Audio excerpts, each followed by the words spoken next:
Teachers have academic and moral responsibilities as they are the first non family member of the society that leaves a massive impact on the child.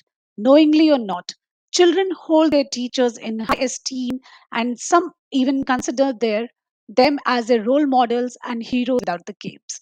Please join me in welcoming our e-champion educator of today, Mrs. Anubha Srivastava, Principal, Delhi International School, Edge, Dwarka, Delhi. I'm Seema Chhoriya, and we are here to begin another insightful session on great principles. Welcome to Great Principles, ma'am. It's truly an honor to have you with us. Good evening, Ms. Seema. It's a pleasure and delight to be here with you on this show. I have been watching your shows earlier, and I'm a big fan of how you are bringing forward the stories of different school leaders and their thought process, sharing it with the people and the public. Thank you so much. I'm really happy to hear that I am trying to create a little difference. What matters, you are creating the differences in the life of so many students. So why not? I should spotlight all the school leaders. So this is the whole idea behind Great Principles. Now let us start where you started your journey. So to all my dears, ma'am's family has held on a legacy. She comes from a family of academician, educators, and she's following their footsteps. So tell me, is the next generation of your family also equally interested in academics as their vocation?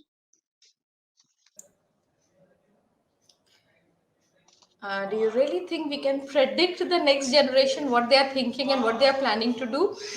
I foresee that the next generation is very spontaneous and they do not hesitate a second to take decisions. So I will not be deciding what they are going to do. But what I have seen in my experiences, the family, the work that we are doing definitely rubs on to what the children are picking up in the form of their values, their likes, and their dislikes. To the extent that, yes, I have my siblings and my distant cousins who decided not to go in for teaching related professions, but when they grew in their professions to a little senior stages, somewhere they identified that their teaching instincts are getting stronger and they started taking up workshops and sessions and maybe guest lectures at different institutes. It's very unpredictable, but I'm sure this will definitely leave an impact. You very rightly said today you cannot predict this generation, and I completely agree with you that though what goes on in the family is that character definitely rubs, because you are influenced by your family members and you look up to them, and for the for us children, for the children, the parents, the family members, they set an example, and they all generally things that what they are doing, I might do. So that was the question, reason for this question coming up here. So moving ahead to the next question, ma'am. Each one of the educator has their own vision. The school vision is different, and then you have to combine both and make the best of it for the students. So you also told me that your school is called the Edge School, and you believe that children should be imparted with values also, and they should be given much more. So tell me, how can educators coach children to learn value and apply life skills necessary for adult life, as Dwarka school, as your school in Dwarka is already doing it? Seema ma'am, here I believe that no matter which education institution, the basic motto of any institute remains the same: making the children future ready, imparting life skills to the children.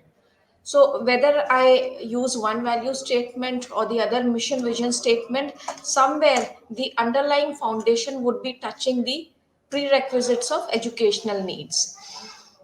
Along with that, I believe that if the value base is not strong, we will not be able to take stronger decisions, firm decisions for life. We will not be able to create a differentiation between the right and the wrong when it comes to multiple options that we will be facing in life. And what is happening in this era now, we see that the options are in multitudes. There are instant gratification factors. The constantly there is a competition. It seems that we are thrown in a ring, and we have to punch the other person down to win the baton. So with this kind of competitive stress coming on the individual, values become very important to develop compassion, to develop that feeling that we are first for each other than against each other.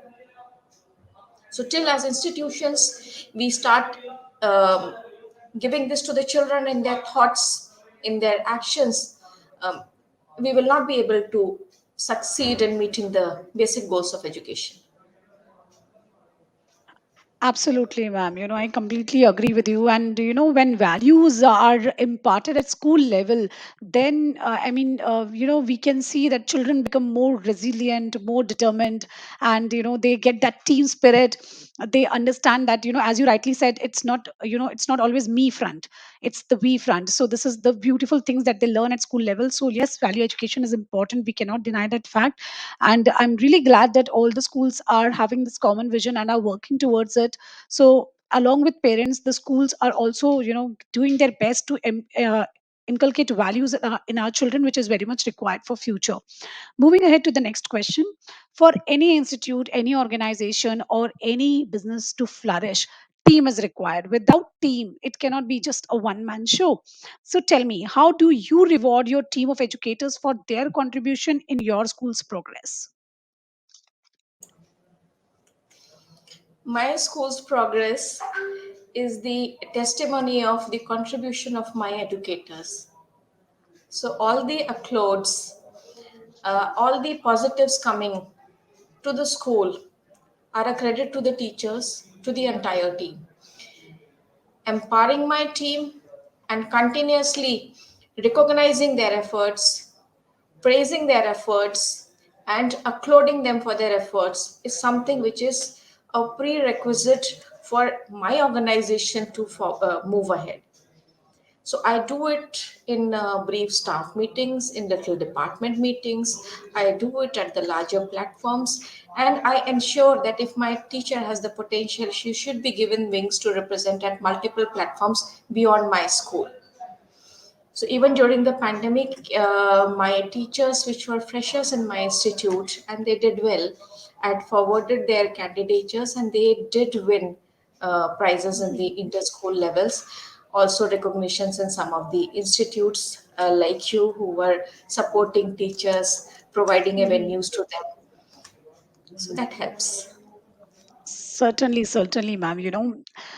And I think I really love the point where you mentioned that I keep on doing this as a regular practice, that I'll ensure that even when I'm meeting, I'm just appreciating them. These small, small words of appreciation does the big impact. It's not about that you have to give them something very valuable, or you have to, just do something very big. Just small words of appreciation ensures that the team is motivated all the time and they are with you as a family. So I think this is a wonderful practice which we all forget at times. These small words, they matter a lot in our regular life also. We as parents too, we should appreciate our children's efforts. And in turn, we look forward. Even when our mother cooks something, she said beta kaisa bana, and she just expect acha bana hai. So that is something which is required in our everyday lives also. I really love this concept of yours, that you should just ensure that you're appreciating the small efforts and regularly. So, ma'am, you are leading a team. You are ensuring that your team is motivated. So, and there is multitude of students. Also, this could be taxing, quite taxing sometimes. So, tell me, do you have any educationist whom you look upon for your inspiration, advice, and support? Right from scratch. The day I started dreaming of becoming a teacher, I had in my schooling years Mrs. Jasbir Sidhu, Sister Shaila, Mr. Watson, some of the very impactful teachers who have influenced my thought process, who have inspired me to stay connected with children and be to the children what they have been to me. And today, when I look back, um, to inspire me to spread values, I have my guide, Professor Harish Chaudhary, my seniors from whom I've learned a lot, Mrs. Amita Gupta. She was my senior in my previous school, and I have learned a lot of leadership from her. Mr. Ashok Tiwari was one of the great leaders that was my colleague in Chinmaya Vidyalaya, and I have picked up nuances of a lot of things from them. So here and there, when I look around, I if I say only one, I think I will be doing injustice to many, because there have been so many of them inspiring me and teaching me what to do, how to do, and I have just imbibed a fraction. There's a lot more to learn and lot more to do. Certainly, ma'am. The people, those whom we look upon, or when we have a mentors, they always trying to bring out the best in us. At times, even we aren't aware that I was capable of this, and they assure us that "Arey, you are far more capable than what you are saying." So this is the beauty of having these people in your life. So all my dear students, teachers, parents, ensure that you have this kind of mentors and role model in your life too. This note, we reach to the very interesting segment of the show. This is called rapid fire round. So, ma'am, you have to answer in one word or a statement. All right. So, here comes my first question to you. Uh, Tell me about a funny or a weird incident in your life. I was not techno friendly and I wasn't aware I'm on screen, and I kept on blabbering, talking to my little one, which my students made viral. Oh my God, that's certainly hilarious. All right, moving ahead to the next question. You spend your recreational time indulging in activities like. Singing, dancing, within quotes, I was never a singer or a dancer. But yes, singing, dancing, theater, dramatics, debates, writing poetry, and in gardens. Wonderful. There are so many things that you love doing. And okay, why do you think every person must have a hobby in life? Hobby teaches dash. Hobby teaches to love, respect, and adore yourself. Certainly. Very important. Beautifully answered. Very beautifully answered. Coming up to the next question. Do you listen to any specific genre of music, or how is it? Music for me has to be soft and melodious. I am not into anything which has got lots of beats and loud music. It has to soothe me. So it's like kind of an unplugged versions of things that you liked. All right. Moving ahead to the next question. Poets are the unacknowledged legislators of the world. Do you agree? Having learned a lot from the poets and the poetry, I would not say unacknowledged, because they've given a lot to me. Okay. There are people all around, and the acknowledgement comes from the eye who's appreciating them. Not every beauty will appeal to all, is what I would say. Certainly. Again, very wonderfully answered in very few words. Also, you're creating such an impactful answers here. Moving ahead to the last question of this segment. A piece of advice for a dear parents.